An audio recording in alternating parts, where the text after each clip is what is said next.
Hi hello അസ്സാം വലൈക്കും. അപ്പോൾ ഇന്നത്തെ വ്ളോഗ് എന്ന് പറയുന്നത് എൻ്റെ വീട്ടിൽ പോയ സമയത്ത് പെരുന്നാൾ ആഘോഷിച്ചതിൻ്റെയാണ് കേട്ടോ. ഇതിൽ കാര്യമായിട്ട് ഞാൻ ഉൾപ്പെടുത്തിയിട്ടുള്ള റെസിപ്പി തന്നെയാണ്. തേങ്ങാച്ചോറും ബീഫുമാണ് വെക്കാൻ പോകുന്നത്. അപ്പോൾ തേങ്ങാച്ചോറിലേക്കുള്ള ഉള്ളിയാണ് ഈ അരിഞ്ഞ് വെച്ചിട്ടുള്ളത് കേട്ടോ. അപ്പോൾ ഈ ബീഫ് എങ്ങനെയാണ് തയ്യാറാക്കുന്നത് നോക്കാം. അപ്പോൾ അതിനായിട്ട് ഞാൻ 1.5 പിടിയോളം ചെറിയുള്ളി എടുത്തിട്ടുണ്ട്, 2 നാടൻ വെളുത്തുള്ളി, പിന്നെ ഒരു കഷ്ണം ഇഞ്ചി, ഇത്രയും കാര്യങ്ങളൊന്ന് ചതച്ചെടുത്തിട്ടുണ്ട്. ഇനി ബീഫ് കഷ്ണങ്ങളാക്കി നന്നായിട്ട് കഴുകി വെള്ളം വാർത്തെടുത്തിട്ടുള്ളതാണ്. അപ്പോൾ നമ്മൾ മൺകലത്തിലാണ് കേട്ടോ ഈ ഒരു ബീഫ് വെക്കാൻ പോകുന്നത്. അപ്പോൾ ഇതിലേക്ക് നമ്മൾ ചതച്ചെടുത്തിട്ടുള്ള മസാലകളൊക്കെ ചേർത്ത് കൊടുക്കാം. അപ്പോൾ നമ്മൾ വിറകടുപ്പിലാണ് ഈ ഒരു ബീഫ് വെക്കാൻ പോകുന്നത് കേട്ടോ. അപ്പോൾ അതിൻ്റെ ഒരു ടേസ്റ്റ് വേറെ തന്നെയാണ്.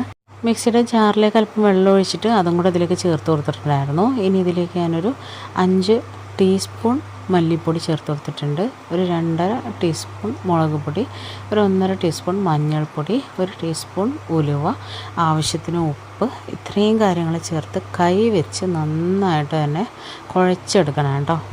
നല്ലതായിട്ട് കുഴച്ചെടുക്കുക. അപ്പോൾ ആ ഒരു മസാല ബീഫിൻ്റെ എല്ലാ ഭാഗത്തേക്കും എത്തുന്ന വിധത്തിൽ വേണം കുഴച്ചെടുക്കാൻ വേണ്ടിയിട്ട്.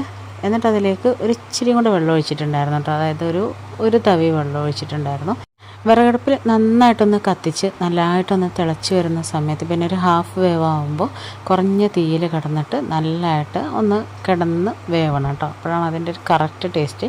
ഇനി നമ്മൾ ഇവിടെ എടുത്തിട്ടുള്ളത് തേങ്ങാച്ചോറിന് വേണ്ടിയിട്ട് 3 ഗ്ലാസ് അരിയാണ്. അതിലേക്ക് നമ്മൾ വെള്ളത്തിൻ്റെ അളവ് ഞാൻ പറയാം കേട്ടോ. ഒരു മുഴുവൻ തേങ്ങ എടുത്തിട്ടുണ്ട്, 2 കപ്പ് ചെറിയുള്ളി എടുത്ത് അത് അരിഞ്ഞെടുത്തിട്ടുള്ളതാണ് കേട്ടോ. അപ്പോൾ അത്രയും ചേർത്തിട്ടുണ്ട്. പിന്നെ ഉലുവ ഓരോരുത്തരുടെ അളവിനനുസരിച്ചാണ്. ചിലവർക്ക് ഉലുവ കൂടുതൽ വേണം, ചിലവർക്ക് കുറച്ച് മതി.